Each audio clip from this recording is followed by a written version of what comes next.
Namaste students, I am JVN Bhavna Verma, Assistant Professor in Jyoti Vidyapeeth Women's University. From the Department of Science and Technology and the Faculty of IPM. So, today we are going to discuss about the session types, advantages and management types, advantages and disadvantages of MIS, which comes under the course of MIS. तो सबसे पहले हम लोग discuss करेंगे कि जो information जो system है, हम लोगों का सिंपल जो इन्फॉर्मेशन सिस्टम है, जो ऑर्गेनाइजेशन अलग अलग ऑर्गेनाइजेशन के थ्रू यूज में लिया जा सकता है, ठीक है, वो जो इन्फॉर्मेशन सिस्टम है ये भी डिपेंड करता है, इसका आर्किटेक्चर जो आप लोगों को सिंपल डिपेंड करता है, ऑर्गेनाइजेशन के लेवल के ऊपर भी डिपेंड करता है, ठीक है।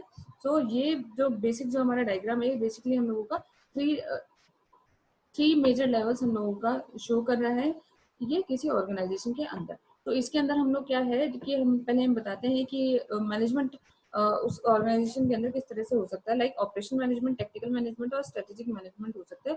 और फिर यहाँ पे हम लोग देखें कि वो जो डाटा डिसीजन स्ट्रक्चर जो आप दे रहे हो अनस्ट्रक्चर्ड है, सेमी स्ट्रक्चर्ड है या स्ट्रक्चर्ड है। तो उसके टाइप्स के अंदर हम आते हैं। जो हमारा पास पहला है ट्रांजेक्शन प्रोसेसिंग सिस्टम, इस ये क्या करता है, डे टू डे बिजनेस, जो डे टू डे आपकी जो सिंपल ट्रांजेक्शन हो रही है ना, उनको बिजनेस के अंदर जो डे टू डे ट्रांजेक्शन हो उसको रिकॉर्ड करने के काम में आता है। और ये क्या है, ये एक पॉइंट ऑफ स्केल सिस्टम है। पॉइंट ऑफ स्केल सिस्टम क्या करता है, ये डेली सेल्स को रिकॉर्ड करने के काम आता है। नेक्स्ट हम लोगों के पास एमआई है, जिसके बारे में हम लोगों ने बात करी है।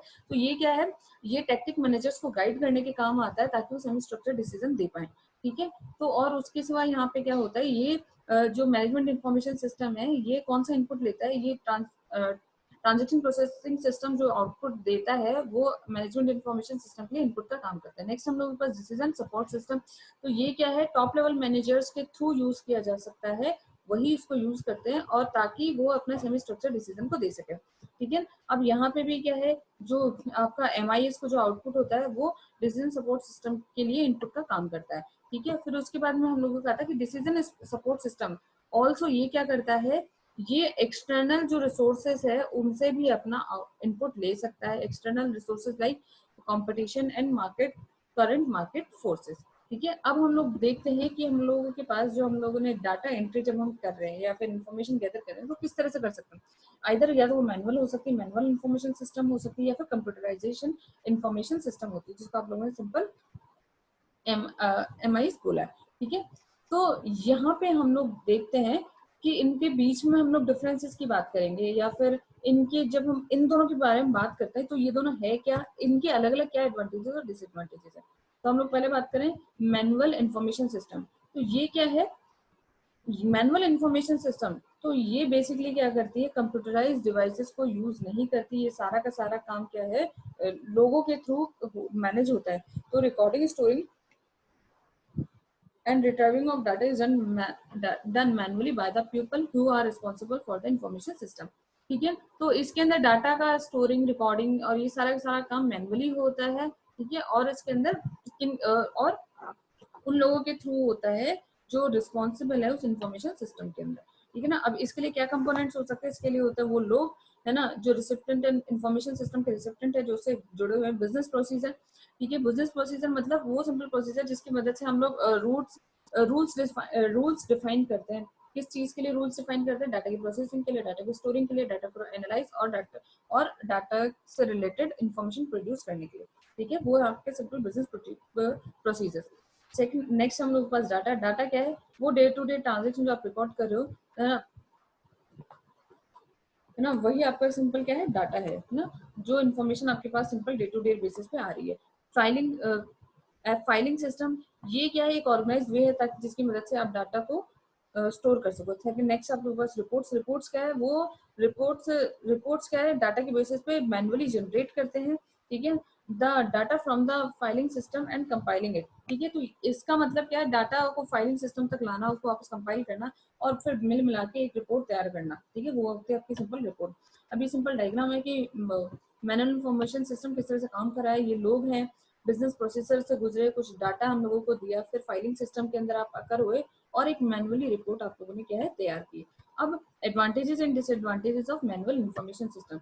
मैनुअल इंफॉर्मेशन सिस्टम के एडवांटेज क्या है कि वो कॉस्ट इफेक्टिव हो सकता है, फ्लेक्सिबल हो सकता है। कॉस्ट इफेक्टिव मतलब कि यहाँ पे क्या है, आपको बहुत हाई फाई या सॉफ्टवेयर इक्विपमेंट्स खरीदने की जरूरत नहीं पड़ेगी, आप सारा का सारा काम क्या आराम से बहुत लोगों के थ्रू आप आराम से करवा सकते हो, ठीक है। Flexible, involving business requirements can be easily implemented into the business procedure and implemented immediately. तो सारी जो भी business requirement है वो क्या है, बहुत easily implement की जा सकती है अगर आप manual information system use करते हैं तो. Disadvantages क्या है, ये time consuming होता है, on prone to error. इसका मतलब आप जो भी सिंपल आप काम कर रहे हो, जो भी मैनेज करने के लिए, वो क्या है, मैनुअली आप हैंडल करोगे तो उसमें टाइम लगता है ना, और इसमें एरर भी होने के चांसेस हैं.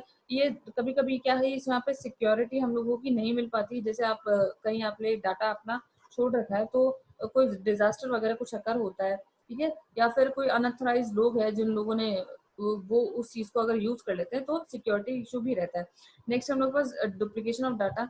हम लोग इतना ध्यान नहीं रख पाते हैं मैनुअली, जब आप हैंडल करते हो इतना ध्यान नहीं रख पाते कि डाटा क्या है. जो डाटा की एंट्री आपने एक बार करती है उसको वापस आप एंट्री करवा देते हैं. तो ये क्या है, डुप्लीकेशन ऑफ डाटा है. ये हो सकता है डाटा की इनकंसिस्टेंसी, मतलब due to the duplication of the data it is very common to update the data in one file and not update in the other file. तो डाटा की consistency नहीं रहती है, मतलब आपने एक जगह तो डाटा अपडेट कर दूसरी जगह अपडेट नहीं किया, और मान लीजिए जिस जगह अपडेट नहीं किया आप डाटा को वहीं से फैच कर रहे हो, तो जो इनकंसिस्टेंसी मेंटेन होती है, ठीक है, वो कंसिस्टेंट नहीं है. फिर लैक ऑफ बैकअप्स. यहाँ पे क्या है, बैकअप लेना बहुत डिफिकल्ट हो जाता है, क्योंकि आप इतना इजी नहीं है कि कॉपी की कमांड दबाई और कॉपी कर लिया डाटा, तो डाटा बैकअप बहुत डिफिकल्ट होता है. नेक्स्ट हम लोगों के पास कंप्यूटराइजेशन इंफॉर्मेशन सिस्टम. यहाँ पे आप क्या करते हो कि these are developed to address the challenges of the manual information system. मतलब वहाँ पे जो challenges आ रहे थे उनको दूर करने के लिए बेसिकली हम लोग ये इंफॉर्मेशन सिस्टम यूज कर रहे हैं. यहाँ पे हम सॉफ्टवेयर या कंप्यूटराइज इंफॉर्मेशन सिस्टम यूज करते हैं, ठीक है, सॉफ्टवेयर और हार्डवेयर को यूज करते हैं ताकि आप डाटा को स्टोर कर सको, एनालाइज कर सको और इन्फॉर्मेशन को रिट्राइव कर सको. अब इसके अंदर क्या एडवांटेजेस और डिसएडवांटेजेस हैं इस MIS के, ठीक है ना.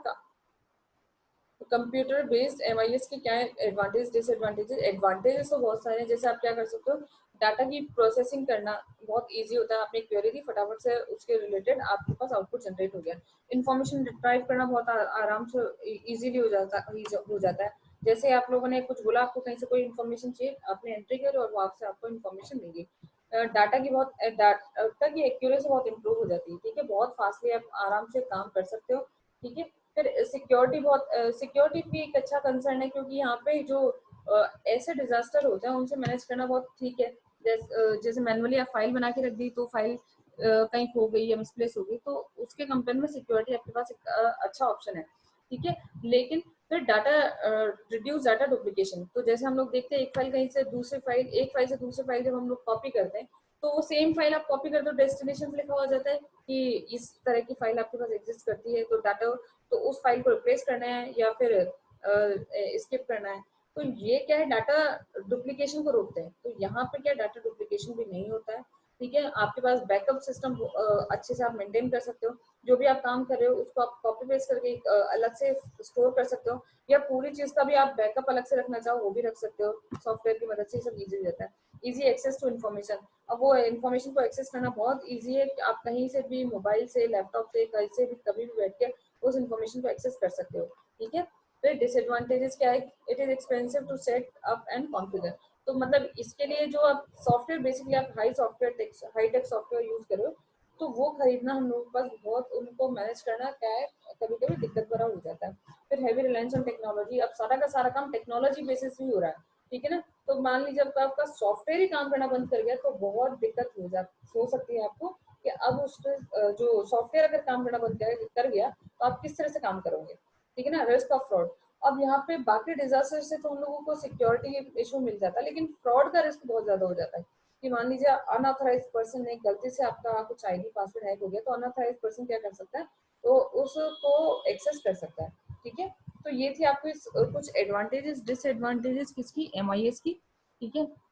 So that's all for today's session. If you have any query, mention in the comment box. And this session is powered by digital version 2.0 Jyoti Vidyapeeth Women's University. Thank you.